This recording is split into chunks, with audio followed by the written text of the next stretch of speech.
공자가 부활하고 있다. 온 세상이 공자 천하를 꿈꾸는 지금, 우리 일상 가까이로 다가선 공부자의 영향력은 언제 어디서나 쉽게 만날 수 있다. 특히 공자 부활운동에 앞장선 중국은 지금 공자 그 이름 자체를 브랜드로 활용하는 추세다. 2500년 전 성인 공자가, 역사 속 최고의 스승 공자가 그 이름만으로 놀라운 영향력을 발휘하는 시대. 첨단 과학을 우선하는 21세기. 우리에게 공자는 어떤 의미일까?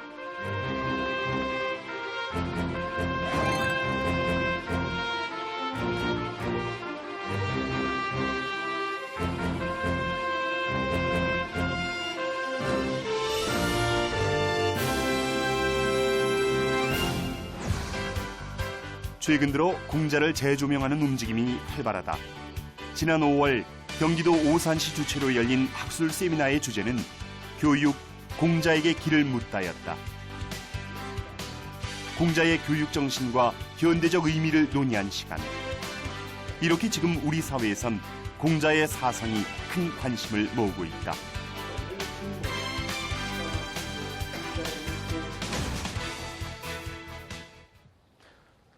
요즘 공자 열풍이 거세게 불어닥치고 있습니다. 서점에 공자에 관한 서적들이 다량 판매되고 있고 공자에 대한 대중 강연도 붐이 일어나고 있습니다. 전문학자들도 공자에 관한 논문을 많이 쓰고 있습니다. 또 공자에 관한 세미나, 학술회의 등도 여기저기서 개최되고 있습니다.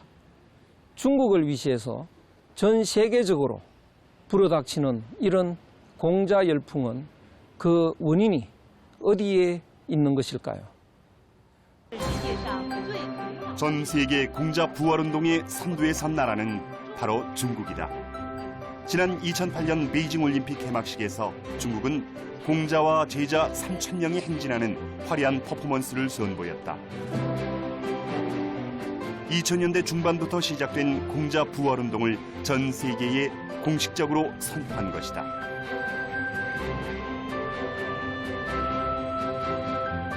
분명 유교 종주국이지만 한때 유교를 버렸던 중국. 그 중국이 변하고 있다. 스승의 날을 공자 탄신일인 9월 28일로 바꾼다는 중국 정부의 발표 역시 놀라운 변화 중 하나인데,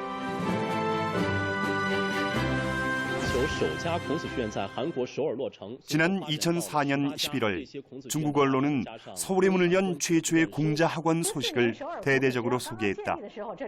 자신들의 언어와 문화를 보급하기 위해 중국이 선택한 것은 바로 공자학원 설립과 확산이었던 것. 그렇게 우리 서울에 세계 최초의 공자학원이 문을 열었는데, 중국이 첫 번째 공자학원 설립지로 우리나라를 선택한 것은 한국에서 이어져온 공자 정신과 무관하지 않다.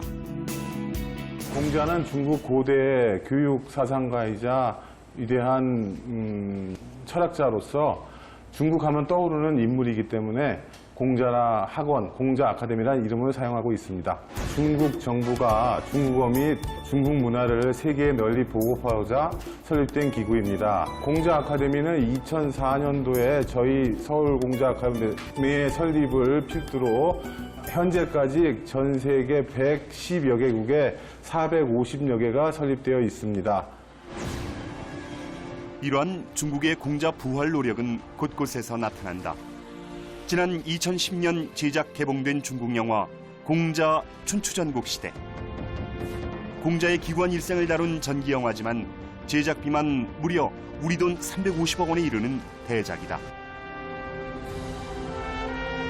화려한 액션이 눈길을 끄는 이 작품은 천하 통일의 열망으로 전쟁이 난무하던 춘추전국 시대, 당대 최고의 책략가 공자가 최고의 스승으로 자리하는 과정을 그려냈다. 공자의 일대기와 함께 그의 사상을 잘 그려낸 이 작품은 논어나 춘추와 같은 고전을 통해서만 만나온 공자의 인간적인 면모까지 잘 담아냈다.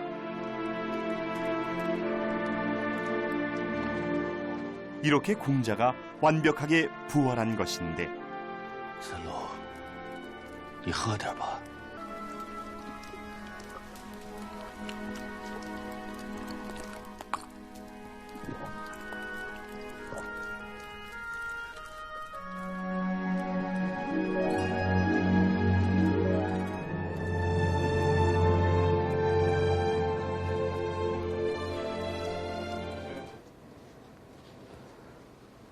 공자를 부활시키려는 이런 움직임은 중국에서 활발히 일어나고 있는데요. 그 이유는 여러 가지가 있을 것으로 생각이 됩니다. 그러나 어쨌든 이런 움직임은 공자의 브랜드 가치가 그만큼 크다는 것을 입증하고 있는 것입니다. 공자의 사상은 오늘날 세상을 정화시키는 데 큰 의미가 있을 것입니다. 한류 효과에서 증명되듯이 21세기는 문화의 시대다. 중국 역시 자국 문화를 확산시키기 위한 방안을 모색했고 2500년 역사의 지도자 공자를 선택했는데 공자의 가르침에 담긴 사상이 21세기 시대적 요구와 맞물린다는 것이 가장 큰 이유다. 그러나 오랜 세월 공자와 유교를 지켜온 것은 유교 종주국 중국이 아닌 우리 한민족이다.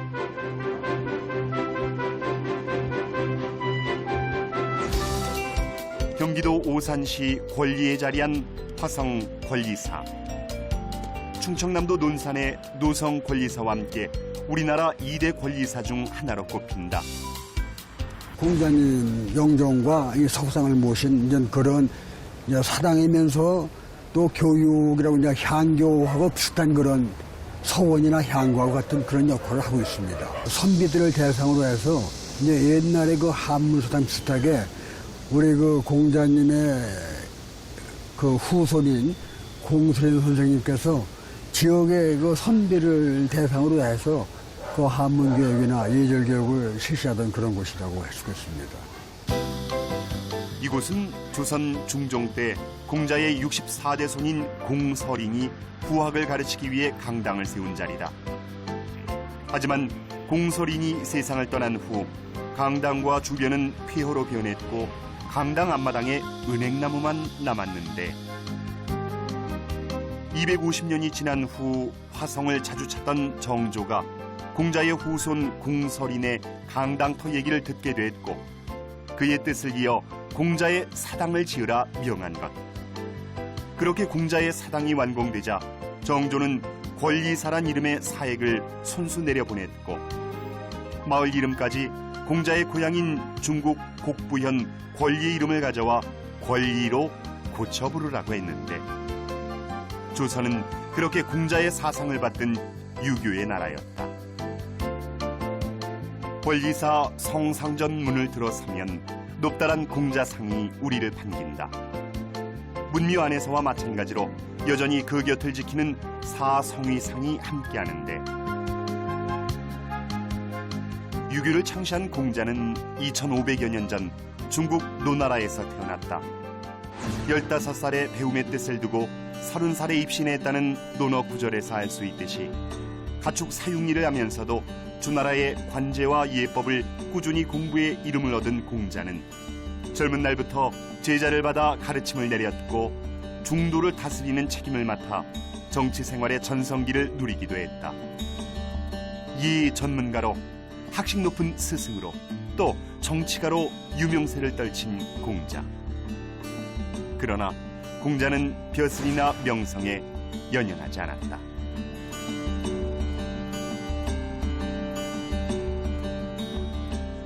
공자가 살았던 시대는 오늘날 우리들이 살고 있는 이 시대와 매우 흡사합니다. 사람들의 마음이 황폐해지고 사회가 혼란스러워졌습니다. 이 두 가지 문제를 해결하는 것이 공자의 목적이었습니다. 먼저 이 황폐해진 사람들의 마음을 바로잡아야 했고 혼란해진 사회를 안정시켜야 했습니다. 이 두 가지 목적을 달성하기 위해서 공자는 열심히 천하를 돌아다녔습니다. 공자가 정치적 이상을 펴기 위해 천하를 오가던 그 시기는 흔히 주유열국으로 표현된다. 지후들은 패권을 다투고 천자는 권위를 잃어 상리에 관한 제도가 파괴되기 시작한 그때, 정치적으로 불안한 그 시절, 공자는 망명과 귀국을 반복해야 했다. 하지만 그 걸음은 헛되지 않았다. 자기를 극복해 예로 돌아간다는 말로 주나라의 전통적 질서와 문화 회복을 주장한 공자. 가르침엔 차별이 없다며 배우고자 하는 이들에게 기꺼이 배움의 문을 열어주었던 공자는 천하 무도를 천하 유도로 바꾸려 한 것이다.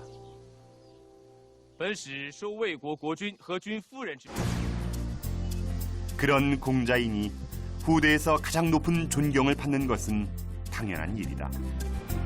공자 초상화와 다양한 공자상은 물론이고 그가 집대성하고 체계화시킨 옛 경전까지 모여있는 공자문화 전시관.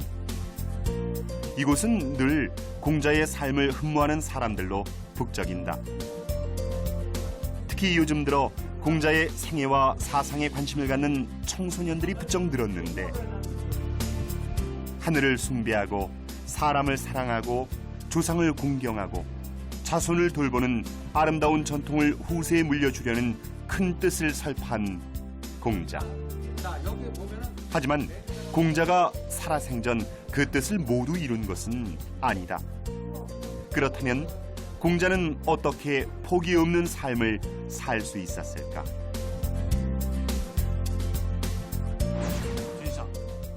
공자가 남긴 말에 그 답이 있다. 한 가지 주제에 깊이 열중하다 보면 밥 먹는 것도 잊어버리고 나가는 길에 즐거워하며 삶의 시름마저 잊어버려 황혼이 찾아오는 것조차 의식하지 못한다네. 공자가 자신을 표현한 말이다. 그래서일까? 공자는 당대에 아니 될 줄 알면서도 애써 행하려는 사람이란 말을 들어야 했다. 일이 생각대로 풀리지 않을 때 화를 앞세우는 대신 먹고 자는 것을 잊을 만큼 문제 해결에 집중한 성인. 공자를 이상주의자라 부르는 것은 바로 그 때문이다. 近之可以服侍父母，远之可以怀柔有邦，还可以使人认识很多鸟兽草木的名称。 바로 그런 공자의 사상은 첨단과학의 시대인 오늘 우리 삶 곳곳에 살아있다.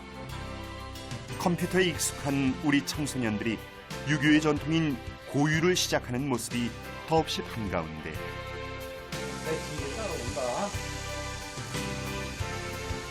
고유라는 것은 우리 공자님에 대해서 내가 이러한 것을 하겠습니다 하고 사전에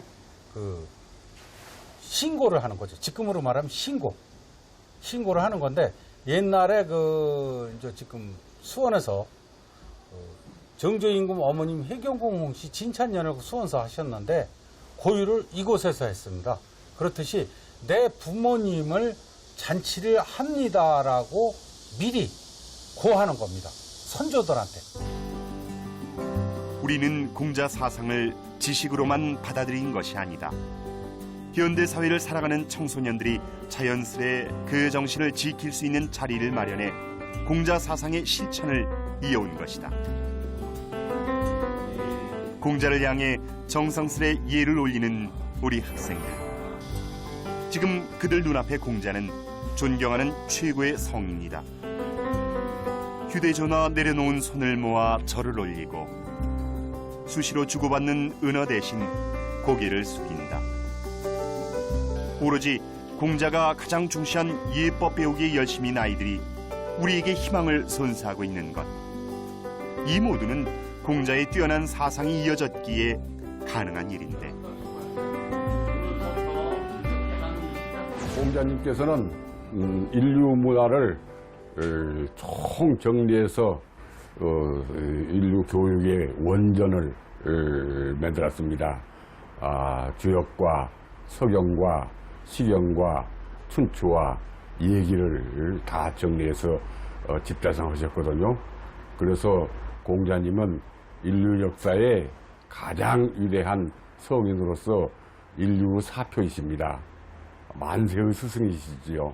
공자님 사상은 인류 전체의 그 삶의 방식을 전부 정리해서 포괄했기 때문에 정치적으로는 왕도 정치를, 요순의 왕도 정치를 추구해서 폐하도 정치를 천시하였고, 교육적으로는 순임금의 도심을, 즉 도덕심을 밝혀서 어지린자, 인심을 가져서 인을 완성하는 것을 추구하셨고, 역사적으로는 춘추대회를 설파하셔가지고 선을 표창하고 악을 징계하셨으며, 문학적으로는 시경을 편집하셔가지고 인간의 정서함양에 높은 경지에 오르도록 하셨고, 사회적으로는 인간의 오륜 도덕을 일으켜서 예절과 음악으로 아름다운 대동세계를 건설할 수 있는 길을 열으셨기 때문에 이것을 전부 아울러서 한마디로 말하면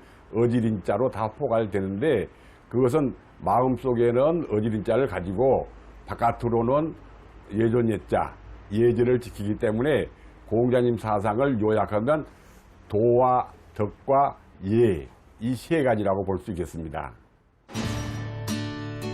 바로 그런 공자의 사상이 현 시대 위기의 해법으로 주목받으면서 지금 많은 사람들이 공자의 흔적을 찾고 있다. 성균관이 대표적인 우리 문화유적지로 각광받은 것은 벌써 오래전. 이 모두 공자 사상의 재조명 덕이다.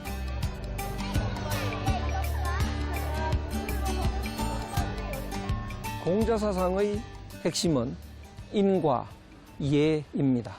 인은 황폐해진 사람의 마음을 바로잡는 것이고, 예는 혼란해진 사회를 안정시키는 것입니다.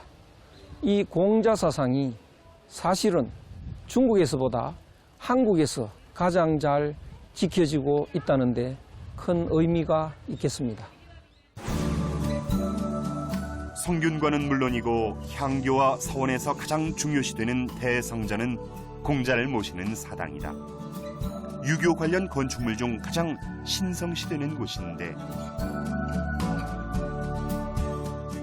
1년에 2번 성균관을 비롯한 전국 232개 향교 대성전에선 석전대제가 열린다.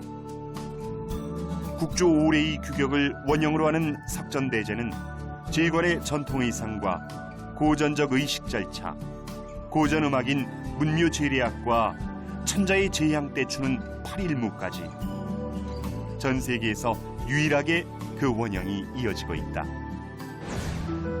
평시 석전대제가 사랑과 인간다움을 실천했던 공자의 가르침을 되새기는 자리라면 매달 2차례 음력 초하루와 보름에 행하는 상망 분향예는 보다 간단한 정기적인 제례다.